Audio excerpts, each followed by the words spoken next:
पति श्री जनक साहू है। मैं दुर्ग जिला के सिकोला भाटा में रहने वाली हूँ।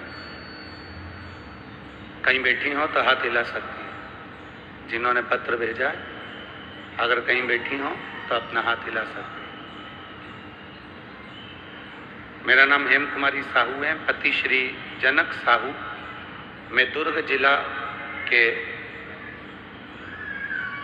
सिकोला भाटा में रहने वाली हूँ। गुरुदेव कहीं बैठी हैं? अगर बैठी हो तो ये अपना हाथ हिला सकते हैं। गुरुदेव,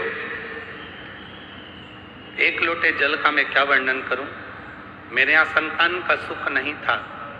पत्र को आप एलईडी पर पढ़ सकते हैं, आस्था चैनल पर पढ़ सकते हैं। मेरे यहाँ संतान का सुख नहीं था। 6 साल हो गए थे, कोई संतान नहीं थी। डॉक्टरों को दिखाया, फिर भी कुछ नहीं हुआ। फिर मेरी पड़ोस की आंटी ने मुझे शिव मंदिर जाकर एक लोटा जल शिव जी को चढ़ाने को कहा। साथ साथ में आपकी शिव महापुराण की कथा को आस्था चैनल पर सुनने को कहा। मैंने वही किया। एक दिन कथा सुनते हुए पशुपति व्रत के बारे में आपने बताया। मैंने करना प्रारंभ करा। सफेद आंकड़े की जड़ को पति और पत्नी को लाने को कहा।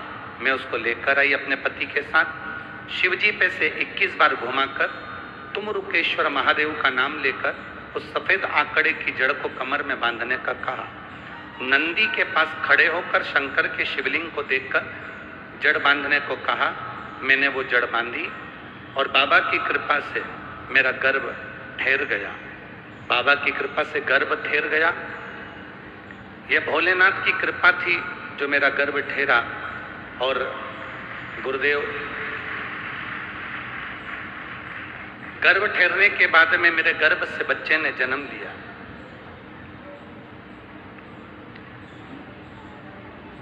गर्भ ठहरने के बाद मेरे गर्भ से बच्चों ने जन्म लिया। बच्चा 6 महीने का होकर शांत हुआ। दूसरा बच्चा पुत्री हुई जो कि 6 महीने बाद वो भी शांत हुई। अब मैंने बाबा से कहा, बाबा मेरे दोनों बच्चे बीमार थे, चले गए, पर मुझे विश्वास है तू मेरी झोली खाली नहीं रखेगा। बच्चे के जाने के बाद में मैं दुखी हो गई। मंदिर में मन नहीं लगता। फिर भी किसी ने कहा बाबा ने दिए थे, बाबा ने लिए हैं, बाबा वापस देगा, तू बाबा पर भरोसा रख। मैं शिव जी के मंदिर में जाकर झाड़ू पोछा लगा देती, बाबा को स्नान करा देती, श्रृंगार करके सफेद आंकड़े की जड़ मैंने फिर बांधी और बाबा की कृपा से मैं फिर गर्भवती हो गई। और बाबा की कृपा से अभी मेरा 9वां महीना चल रहा है। और मैं बाबा की इस कथा में आई, प्रणाम करने के लिए आई हूँ कि बाबा ने मुझे फिर संतान का सुख दे दिया। थोड़ा सा संघर्ष जरूर हो सकता, पर आपका विश्वास नहीं डोलना चाहिए।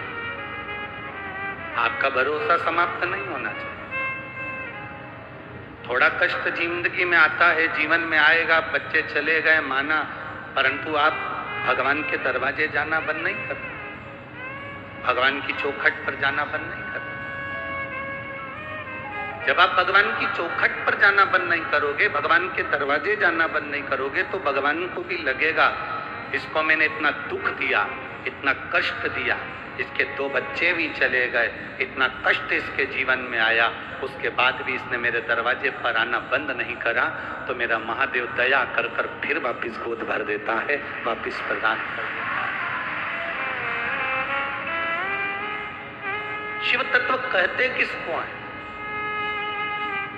जिस दिन दुनिया के लोगों को मालूम पड़ जाएगा ना कि शंकर है क्या, शंकर का मतलब क्या होता है, शिव का मतलब क्या होता है, शंकर की कथा का मतलब क्या होता है, शिव महापुराण की कथा का मतलब क्या होता है, जिस दिन दुनिया के लोगों को मालूम पड़ जाएगा कि शिव तत्व है क्या।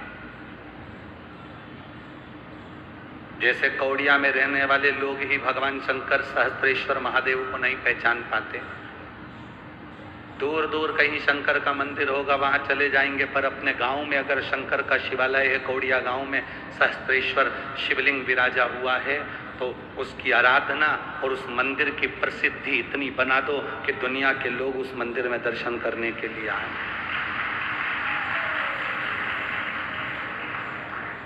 हम बाहर के मंदिर में जाने का प्रयास करते हैं, पहले अपने घर के मंदिर में, अपने गांव के मंदिर में, अपने शहर के मंदिर में, अपनी कॉलोनी के मंदिर में, अपनी सोसाइटी के मंदिर में जो भगवान शंकर बैठे हुए हैं, पहले उनकी आराधना, उनकी आरती, उनकी पूजन, उनकी आराधना पहले हम दिल से करें, फिर हम दूसरी जगह जाने का विचार करें। कई लोग ऐसे हैं जो आज तक शंकर भगवान को नहीं पहचाने, जिनकी बुद्धि में शिव तत्व नहीं आ पाए। एक पत्र आया है, देखिए।